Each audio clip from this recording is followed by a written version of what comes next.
Hello! Today I want to talk about why is it so damn difficult to pick a partner. So in recent years or in the last few decades, we've been relying on our feelings to pick our mate for us. But are feelings really that reliable?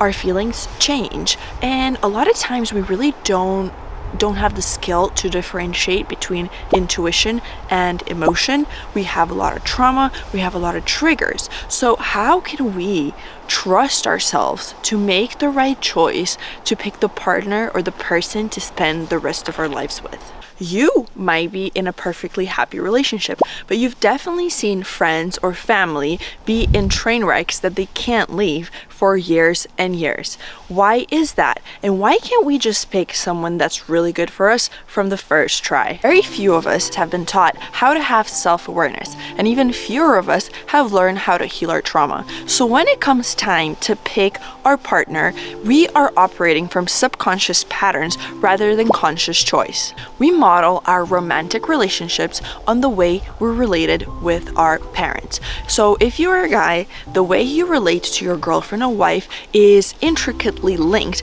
with how your relationship with your mother was. And vice versa, if you're a girl, the kind of relationship you had with your father will affect the kind of relationship you have with your boyfriend/husband.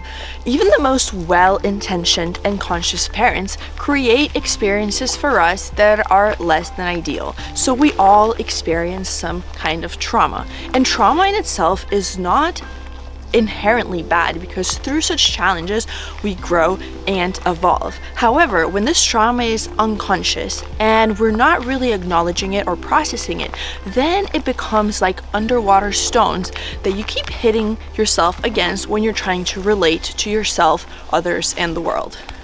So the most effective way to find somebody that you love and create a long-lasting, long-term relationship is to fill those holes in yourself. Because people, well, what we do is we feel incomplete, and then we try to find someone who can fill that hole. So we might find someone that it seems like they fit into our life perfectly, like a jigsaw puzzle, and we think that is a sign that they're our soulmate and someone who's perfect for us. But in reality, it's just that their trauma and our trauma fit well together, and we are in a codependent relationship. So the only way out of this is to fill those holes that you have inside you yourself, because you attract the kind of person that you believe you're worthy of. It seems like the answer to a happy, loving, successful relationship is the same as success in business, sports, or pretty much anything else, and that is a high and healthy sense of self-esteem.